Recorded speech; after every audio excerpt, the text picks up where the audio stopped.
Hello friends, welcome back to NS English Academy. This is Sonia. Guys, today I'm going to cover science fiction. आज मैं आप लोगों को science fiction जो novels we study in English literature completely हम लोग discuss करने वाले हैं in this particular video.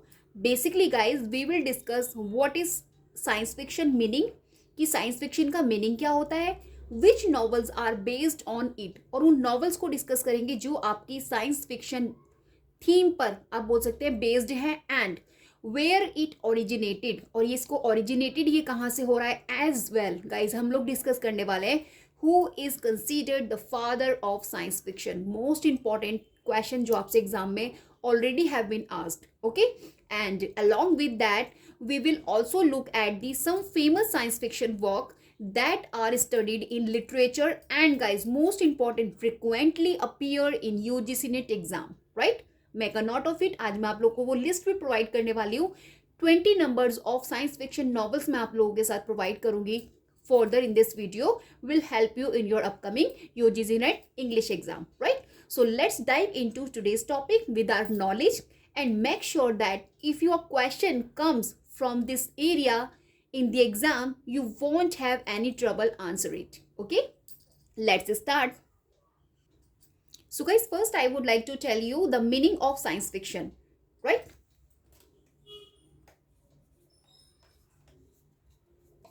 Science fiction meaning. First we will discuss, right? Then we go ahead. So science fiction की guys अगर मैं बात करूँ is a genre that explores futuristic concept, advanced technology, space exploration, time travel and alternate realities.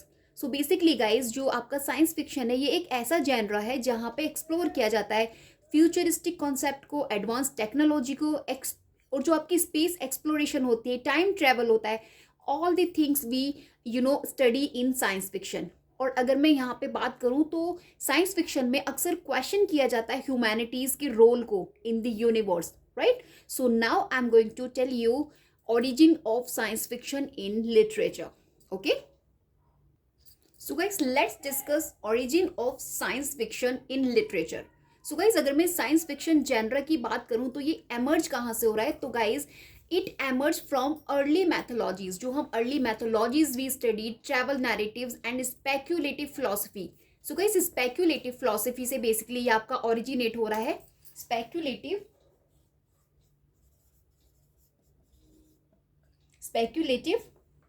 Philosophy.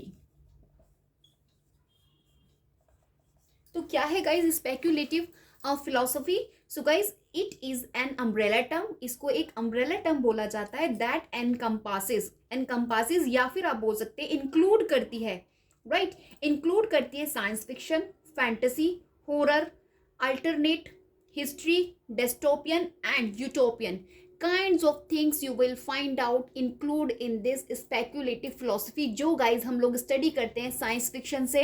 And ये आपका origin हो रहा है early mythologies, travel narratives and speculative philosophy से, right? So let's discuss father of science fiction in literature. Okay, so guys now I am going to discuss father of science fiction in literature, right? So I'm just telling you the name. So guys we have H.G. Wells, right? H.G. Wells. And second name we have Jules Verne. Remember Jules Verne. These two guys are called the fathers of science fiction. Fathers of science fiction due to their foundational contribution. Just because of इनका जो foundational contribution इन्होंने दिया है in the science fiction novels में, that's why we called them fathers of science fiction in literature. Remember देखिए H.G. Wells से many time UGC NET have been asked question. अगर option में आपको जूल्स वर्न भी मिले then according to option you will have to answer. Confuse मत होना कि हमने तो H.G. Wells पढ़ा था.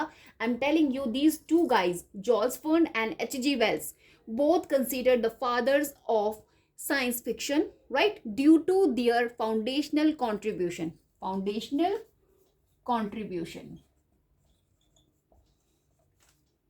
right, in literature. Okay, and now I'm going to discuss mother of science fiction. So of course guys, second name, or you guys can say third name, we have Mary Shelley. Mary Shelley, यहाँ से question अभी भी आपसे exam में पूछा था। तो Mary शैली को आप बोल सकते हैं sometimes credited as the mother of science fiction. हम इनको mother of science fiction consider करते हैं, मदर ऑफ साइंस फिक्शन। देखिए इसका रीजन है, why do we consider Mary Shelley as the mother of science fiction? Because for Frankenstein guys most important science fiction इनका 1818 में novel इनकी ये publish इन्होंने करवाई है, इन्होंने लिखी है ये मैरी शैली की फ्रैंकनस्टैन, जिसके अंदर आपको ब्लेंड्स देखने के लिए मिलेगा scientific experimentation with speculative fiction. इस पर्टिकुलर नॉवल में जो फ्रैंकनस्टीन है रिटन बाय मैरी शैली 1818 में पब्लिश हुई है गाइज, इसके अंदर इन्होंने ब्लेंडिंग दिखाई है scientific experimentation and speculative fiction की। एज आई टोल्ड यू कि स्पेक्यूलेटिव फिक्शन क्या होता है, जहाँ पे हम लोग इंक्लूड करते हैं like horror, alternate history, dystopian, utopian. तो आपने इस पर्टिकुलर नॉवल में भी देखा होगा, अगर आपने इसकी समरी की होगी, तो किस तरीके से जो फ्रैंकनस्टीन जो साइंटिफिक होते हैं, किस तरीके से वो एक ऐसा क्रिएचर क्रिएट कर देते हैं जो बाद में लीड करता है उनको टुवर्ड्स दी ट्रेजेडी।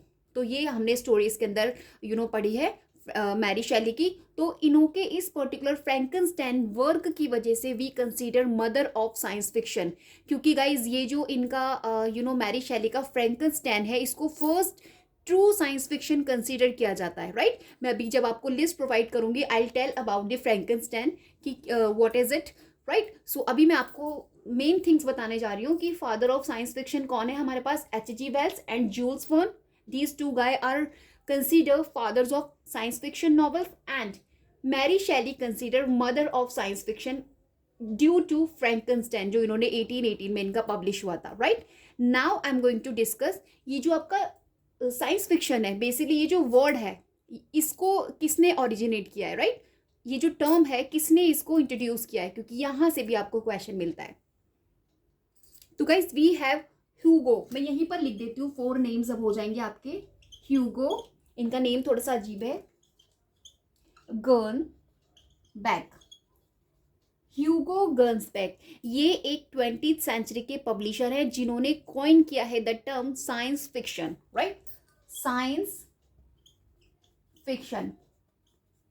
तो basically guys this term is coined by Hugo Gernsback, जो एक 20th सेंचुरी के पब्लिशर हैं, एंड इन्होंने इस टर्म को कॉइन किया है साइंस फिक्शन को। Remember and don't confuse regarding among these जो मैंने इंपॉर्टेंट फिगर आपको बताया कि कौन कहाँ पे आप बोल सकते हैं एसोसिएटेड है।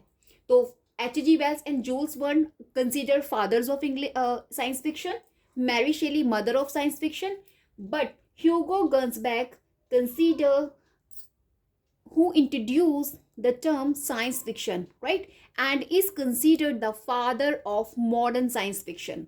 तो ऑफ कोर्स ह्यूगो गर्न्सबैक को हम क्या बोलते हैं? Father of modern science fiction. Remember, father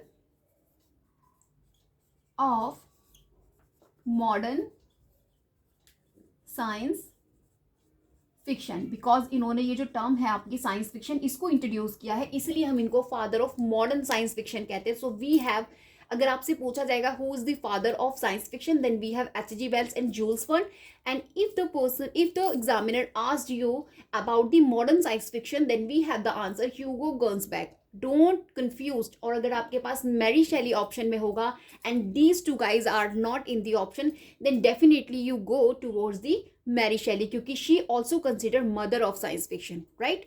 Remember the fact I'm just telling you in your state level पे जो आपके सेट के एग्जाम्स होते हैं वहाँ पे भी आपके लिए बहुत इंपॉर्टेंट है ये जो मैं कॉन्सेप्ट आपको बता रही हूँ, as well in UGC NET also, right? क्योंकि UGC NET already asked many question regarding this science fiction novels. Okay, so आज की वीडियो में मैं आपको कंप्लीट साइंस फिक्शन कवर कराने वाली हूँ. इनफैक्ट जो famous novels 20 numbers of novel मैं आपको प्रोवाइड करूंगी जो आपकी साइंस फिक्शन पर बेस्ड हैं एंड टाइटल बेस्ड आपको क्वेश्चन वहाँ से definitely upcoming UGC NET English exam और अदर स्टेट लेवल के जो सेट एग्जाम्स है वहाँ पर आपको मिल जाएगा. So stay tune with me, right. So चलिए गाइज, अब हम लोग डिस्कस करते हैं famous science fiction works with publication year and brief explanation, right. Famous science fiction works, famous science fiction works अब हम लोग डिस्कस करने वाले हैं for exam point of view. So first we have Frankenstein. Frankenstein, तो देखिए अगर मैं साइंस फिक्शन की बात करूं और फ्रैंकनस्टाइन, तो ऑफ कोर्स ये फर्स्ट नंबर पर आएगा. पब्लिश्ड हो रहा है 1818 and written by Mary Shelley. Remember, mother of science fiction Mary Shelley. और बेसिकली ये जो फ्रैंकनस्टाइन है, इस नॉवल को first true science fiction novel consider किया जाता है. First true science fiction novel it is, right. तो बेसिकली ये जो आपकी फ्रैंकनस्टाइन है ये कंसीडर की जाती है the first true science fiction novel जहाँ एक्सप्लोर किया जा रहा है dangerous of unchecked scientific ambition and the creation of artificial life. As I told you कि किस तरीके से जो फ्रैंकनस्टाइन नाम के साइंटिस्ट थे उन्होंने इन दिस पर्टिकुलर नॉवल एक क्रिएचर को क्रिएट किया था जिसने उन्हें लीड कर दिया था towards the tragedy, right. Let's move on the number second most famous science fiction work in literature. We have The Time Machine, right? The Time Machine.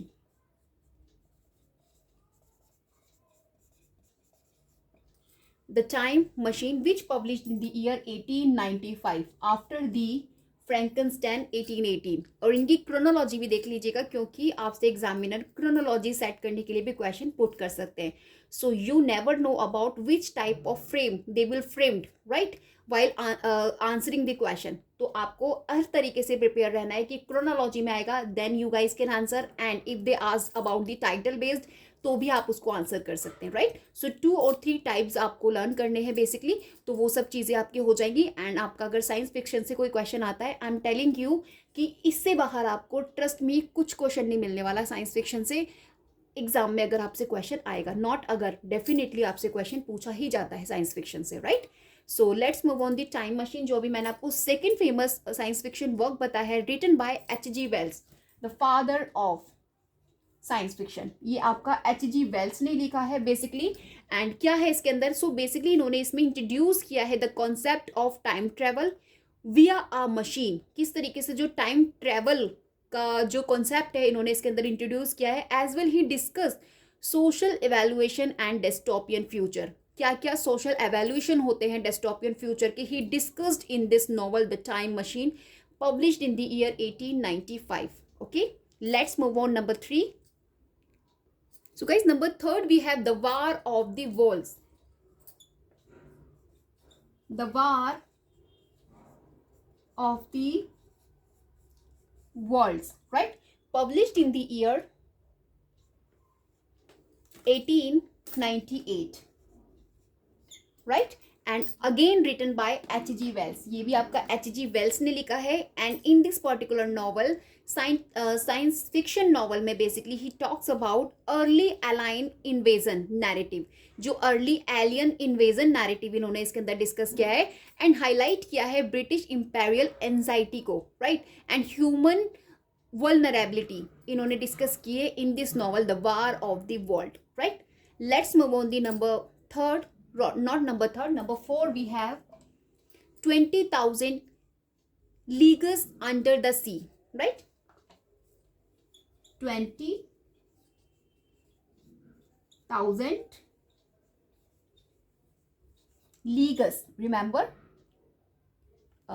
Spelling होगा इसका लीग अस, हाँ right, leagues under the sea, under the sea, this is the title and published in the year 1870, written by Jules Verne.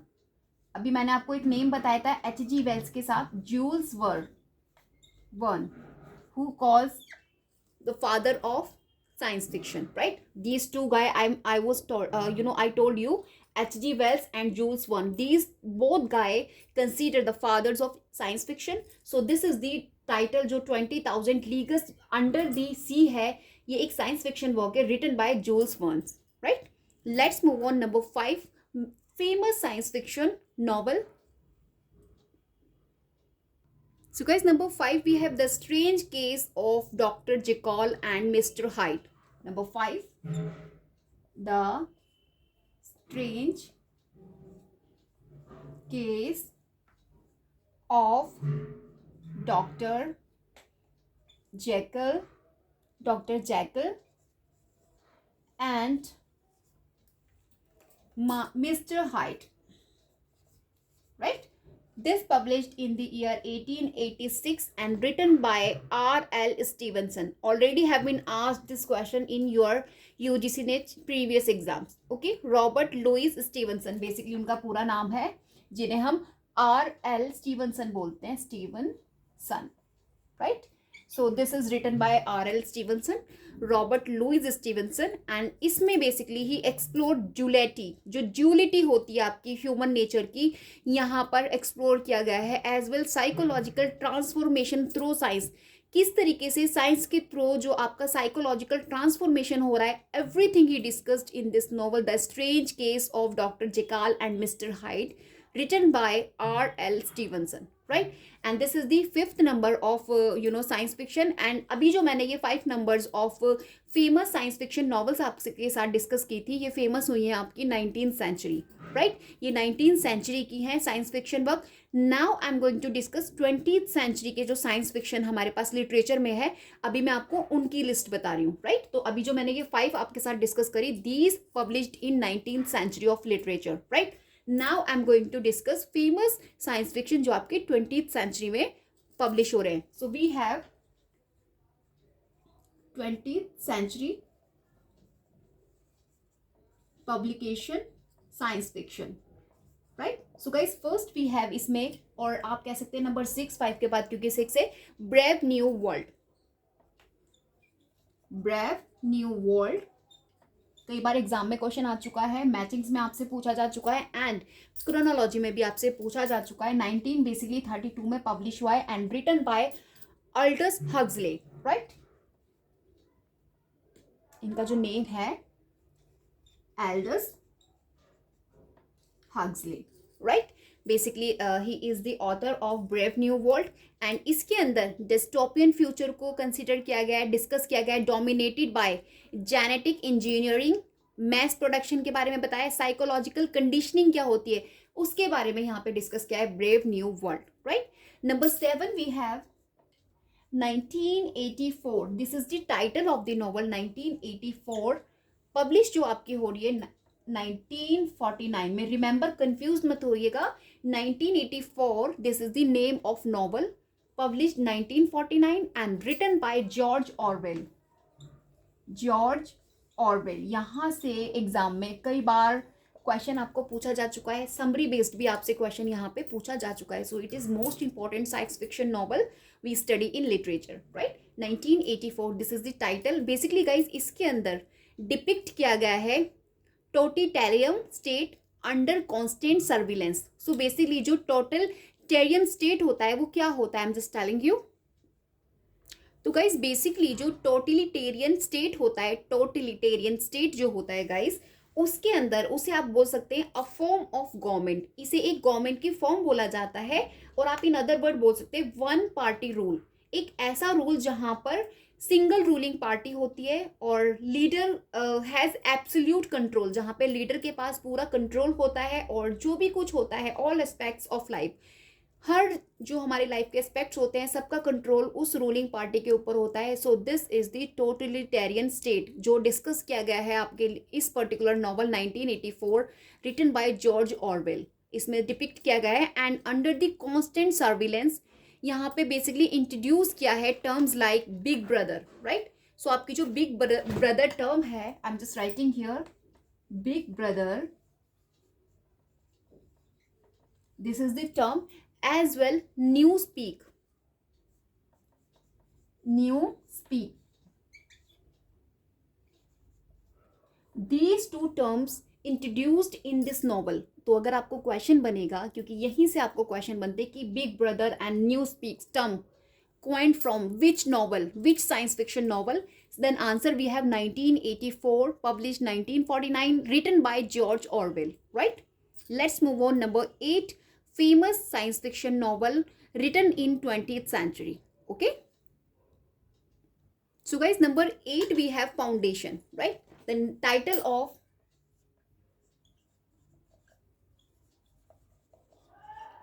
Foundation. This published in the year 1951 and written by Isaac Asimov. Isaac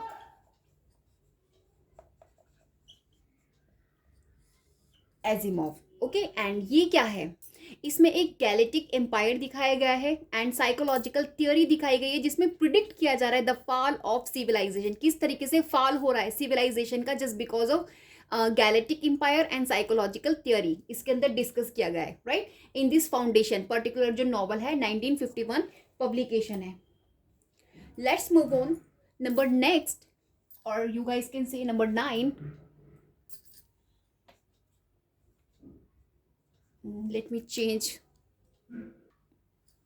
Frenite, right?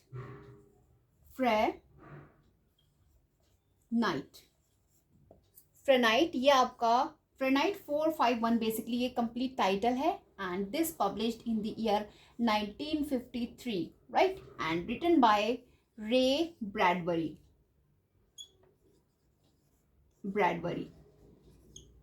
Right. And इसके अंदर basically जो है आपका ये फ्रेनाइट है, a society दिखाई गई है वेयर बुक्स आर बैंड, जहाँ पे बुक्स को बैन किया गया है, बर्न कर दिया है, जला दिया है, एग्जामाइन किया गया है, censorship and the decline of intellectual freedom. तो यहाँ पे किस तरीके से डिक्लाइन किया जा रहा है इंटेलेक्चुअल फ्रीडम को. So you guys find out in this particular novel Fahrenheit, जो आपका 1953 में पब्लिश हुआ है, रे ब्रैडबरी के द्वारा लिखा गया है. मोस्ट इंपॉर्टेंट टाइटल है, यहाँ से क्वेश्चन पूछा जा सकता है एंड आपसे इसका समरी बेस्ड पूछा जा सकता है कि वो कौन सी साइंस फिक्शन नॉवल है वेयर सोसाइटी दिखाई गई है जहाँ पे बुक्स आर बैंड है एंड जहाँ पे बुक्स को बर्न कर दिया है और कहीं ना कहीं वहाँ पे डिक्लाइन दिखाया गया है इंटेलेक्चुअल फ्रीडम का. So we have the answer Fahrenheit 451, right. Next, we have number 10, The Martian Chronicles. The Martian Chronicles, right? The Martian Chronicle, right? Chronicle. This published in the year 1950 and also written by Ray Bradbury. ये भी आपका रे Bradbury ने इसको लिखा है and इसके अंदर एक सीरीज बताई गई है जो इंटरलिंक्ड करती है स्टोरीज को about the colonization of Mars and human conflict. तो इसमें बेसिकली दिखाया गया है. Let's move on. Number 11, stranger in a strange land, right. I am just writing. So guys, number 11 we have stranger in a strange land, right. This published in the year 1961 and written by Robert A. Heinlein. Robert A. Heinlein, this is the writer name. And basically stranger in a strange land ये जो है आपका science fiction novel, इसमें बताया गया है a human raised by Martian returns to Earth. किस तरीके से जो मार्शियन है वो रिटर्न हो रहे हैं अर्थ पे, तो ह्यूमन रेज्ड हो रहे हैं एंड एक्सप्लोर किया गया है themes of religion, free love and societal norms basically आपको देखने मिलेगी इन this particular novel, right. Let's move on. Number 12, famous science fiction work we have Do Androids Dream of Electric Sheep, right. I'm just writing here. Do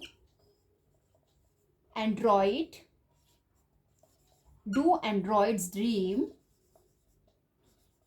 of electric sheep. यहाँ पे question mark है आपका. This is the title and ये आपका publish हो रहा है 1968 and written by Philip Dick. Philip K Dick. देखिए गाइज, ये जो साइंस फिक्शन की मैं आपको फेमस नॉवेल्स बता रही हूँ, तो आई एम जस्ट टेलिंग यू, अगर आपको क्वेश्चन यहाँ से मिलने वाला है तो आपको टाइटल बेस्ड मिलेगा। आपको सिर्फ 2 थिंग्स पता होनी चाहिए कि title name and written by, not 2, actually 3 things you will have to know. Title आपको पता होना चाहिए, written by and published in the year. अगर आपको ये 3 थिंग्स पता है तो ट्रस्ट मी, ज़्यादा डीपली आपसे क्वेश्चन यहाँ से नहीं पूछा जाएगा, क्योंकि ये जो आपके साइंस फिक्शन नॉवेल्स हैं ये इंट्रोड्यूस्ड हो रही है आपकी यूजीसी नेट में प्रीवियस 4 और 5 years बैक।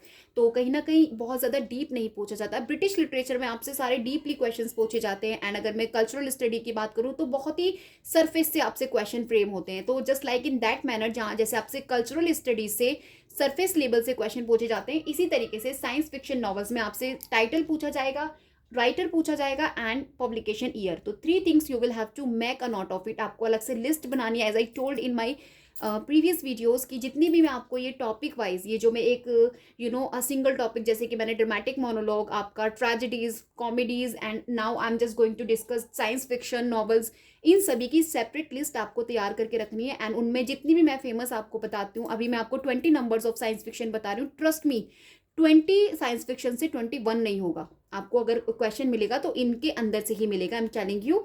अगर आप ये प्रॉपर लिस्ट अपने पास बनाकर सिक्योर करके रखते हैं in your notes, it will help you in your examination. क्योंकि आई एम टेलिंग यू, जब आपका एग्जाम आने वाले होते हैं, then you guys are completely out of, आप बोल सकते हो, जो आपका एक प्रॉपर स्टेज है वहाँ से आप बिल्कुल आउट हो जाते हो। आपको नहीं पता होता कि what to study and what do not study.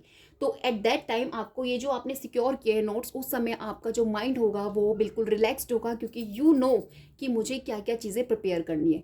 तो एग्जाम से पहले टेंशन मत लीजिए, अभी आपके पास इनफ टाइम है। तो अभी आपको क्या करना है, वो सारे नोट्स अपने पास इंक्लूड करके रखने हैं, इनरिच करके रखने हैं, so that at the time of examination आपको बहुत ज़्यादा वरी ना करना पड़े कि what do I study, what I don't study, what to avoid. तो आपको ऐसा नहीं करना पड़ेगा। These question will not worry you, not confuse you. तो आपको पता होगा, आपका माइंड रिलैक्सड होगा कि मुझे ये सभी टॉपिक्स करके जाने हैं, राइट।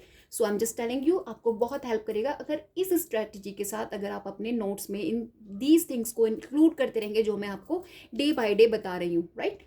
ट्रस्ट मी, क्योंकि देखिए एग्जाम के टाइम पे मैं भी आपको क्वेश्चन ही सॉल्व करवाऊंगी। मैं आपको ये कोई भी टॉपिक्स या कॉन्सेप्ट नहीं लेके बैठूंगी वीडियोस में। मैं आपको ज़्यादातर क्वेश्चंस PYQs MCQs में आपको कराने शुरू कर दूंगी। आफ्टर आप बोल सकते हो मार्च से मैं शायद स्टार्ट कर दूंगी क्वेश्चंस कराने। तो प्लीज़, अगर मैं आपको ये सारी वीडियोस बता रही हूँ, उनको अभी इंक्लूड करके रखिए अपने नोट्स में, सो दैट उस समय आपको ये जल्दी जल्दी एंड बहुत ज़्यादा जम्बल्ड अप ना हो आपके माइंड में उस समय, क्योंकि जब आपको समय नहीं होता ज़्यादा, right. So let's discuss number 13 most famous science fiction work we study, The Left Hand of Darkness. The Left Hand of Darkness. This written by Ursula. ये आपका उर्सुला राइटर है, इन्होंने लिखा है। बेसिकली पूरा नाम है इनका उर्सुला के ली गुइन, ये इनका कंप्लीट नेम है, बट मैं आपको शॉर्ट में बता रही हूँ। उर्सुला ने इसको लिखा है, 1969 इसकी पब्लिकेशन है, राइट। एंड इसके अंदर उन्होंने बेसिकली बात की, एक्सप्लोर किया है जेंडर फ्लूडिटी को एंड अलाइन कल्चर्स को। जो हमारा अलाइन कल्चर्स हमारे इंट्रोड्यूस हो रहा है in a thought provoking, right, philosophical narratives, ये सभी चीज़ें आपको उर्सुला के द्वारा the left hand of darkness में देखने मिल जाएगी, which published in the year 1969। This is the number 13 science fiction I am just telling you. And number 14 I am just going to discuss you. Let me arrange the page or space. So number 13 guys, we have not 14 number we are just going to discuss, right? Number 14, Rents Walls. Rents Walls with Rama. This is the title and ये आपका 1973 में publish हो रहा है, remember. And अर्दर C Clark ने इसको लिखा है। यहाँ से क्वेश्चन आपसे एग्जाम में ऑलरेडी पूछा जा चुका है। Arthur C Clarke consider a famous science fiction work, और इसके अंदर basically he talks about mysterious alien spaceship enters the solar system, कि किस तरीके से जो मिस्टीरियसली अलाइन स्पेसशिप है आपकी एंटर हो जाती है सोलर सिस्टम में, एंड लीडिंग टू एन एव इंस्पायरिंग फर्स्ट कॉन्टेक्ट सिनेरियो। तो यहाँ पे बताया गया इस नॉवल के अंदर, जो कि आपकी अर्दर सी क्लार्क ने लिखी है। तो अब गाइज मैं आप लोगों के साथ डिस्कस करने वाली हूँ 21st सेंचुरी में जितने भी science fiction basically modern trends जो है साइंस फिक्शन का, अभी मैं वो आपके साथ डिस्कस करने वाली हूँ एंड आपको बहुत सारी नॉवेल्स फेमिलियर लगेंगी उसके अंदर, right? So don't go anywhere, I am just going to discuss, right? So let's discuss 21st centuries, आप बोल सकते हैं साइंस फिक्शन। इसमें हमारे पास नंबर 15 है न्यूरोमैंसर, राइट? ये आपका 1984 में पब्लिश हो रहा है। न्यूरोमैंसर बोल सकते हो आप इसको, न्यू रोमांसर भी बोल सकते हो, right? So this is the pronunciation Neuromancer. 1984 में आपका आ रहा है, विलियम गिब्सन ने लिखा है इसको, W Gibson, remember Gibson. Exam में कई बार आया, आप इससे फेमिलियर होंगे हो इस नॉवल से। तो बेसिकली इसके अंदर ये पाइनियर्ड है साइबर पंक, जिसमें इन्होंने फोकस किया है AI hacking, right? AI hacking के बारे में एंड वर्चुअल रियलिटी के बारे में he talks in this William Gibson Neuromancer. Okay, ये 1984 में आपका पब्लिश हो रहा है। And number 16 we have snow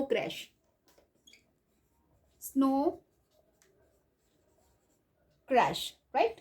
snow crash ये आपका पब्लिश हो रहा है 1992 में। इसको लिखा है आपके नील Stephenson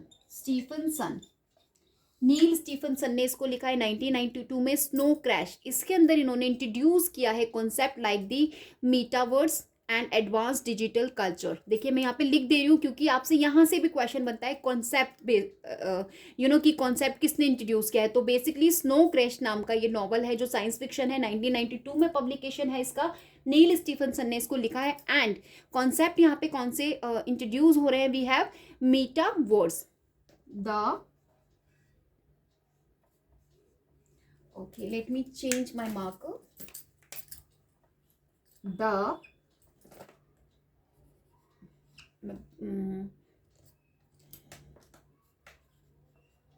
metaverse, right?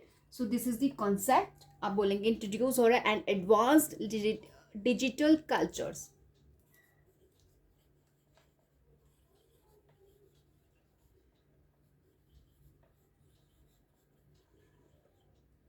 Basically these two concept यहाँ पे इंट्रोड्यूस हो रहे हैं आपके स्नो क्रैश वर्क में, जो आपका नील स्टीवनसन ने लिखा है, right? So let's discuss number 17, the 3 baby problem, right? The 3 baby problem.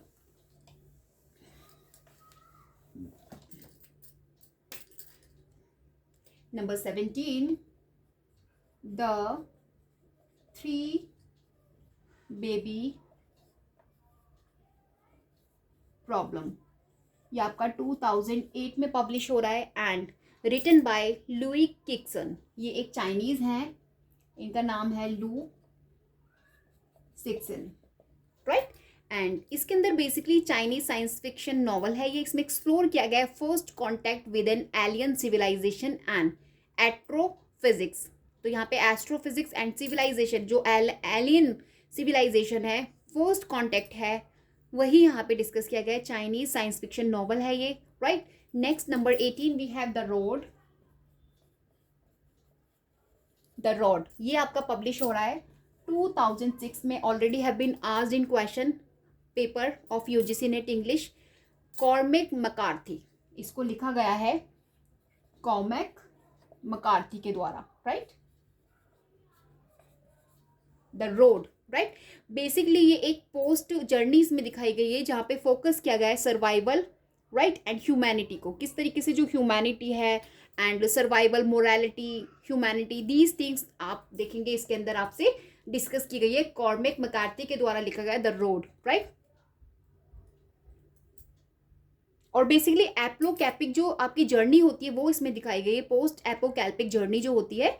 सो यहाँ पे डिस्कस किया गया है। I am just writing here, जो आपकी एपोकैल्पिक, ठीक है, जो एपोकैल्पिक आपकी जर्नी है यहाँ पर बेसिकली मेंशन किया गया है और बताया गया है, इसके बारे में फोकस किया गया है सर्वाइवल, मोरालिटी एंड ह्यूमैनिटी के ऊपर, right? Let's move on number 19, expense series. The expanse series जो आपका जेम्स कॉरे ने लिखा है, right? I am writing first, I manage space for you, right?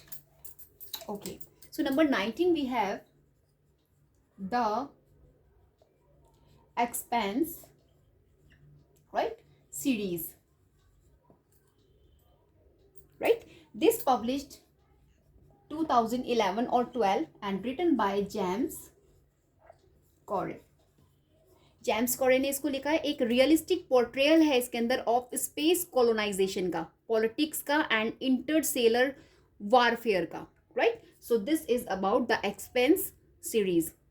And number 20 and last famous आप बोलेंगे science fiction novel we have the ministry for the future. Number 20 the ministry for the future, right? This publish 220 में आपका ये publish हो रहा है and written by K S. Robinson. K S. Robinson, basically इनका पूरा नाम है किम Stanley Robinson, right? K S. Robinson. And ये जो आपकी पर्टिकुलर नॉवल है इसके अंदर नियर फ्यूचर क्लाइमेट दिखाया गया है. फिक्शन नॉवल है जहाँ पे डिस्कस किया गया है geo political efforts to combat global warming. Global warming को कॉम्बेट करने के लिए जो भी आपके जियो पॉलिटिकल एफर्ट्स हैं discussed in this the ministry for the future, right? K S. Robinson ने इसको लिखा है. So guys I have discussed all the famous science fiction novels जो आपसे लिटरेचर में can be asked in your upcoming UGC NET and other state level SETs exam of English literature. So please make a note of it as I told you, क्योंकि dedication के साथ अगर आप study करते हैं then trust me nobody will prevent you to secure great percentage in UGC NET and other competitive government exams of your English literature I'm just talking about, right? And this is enough in this video. Now I am just end my video and with the hope कि आप मेरी video को like करेंगे and अगर आपने channel को subscribe नहीं किया है do subscribe my channel. Of course, share with your friends. Till then, bye bye. Have a great day.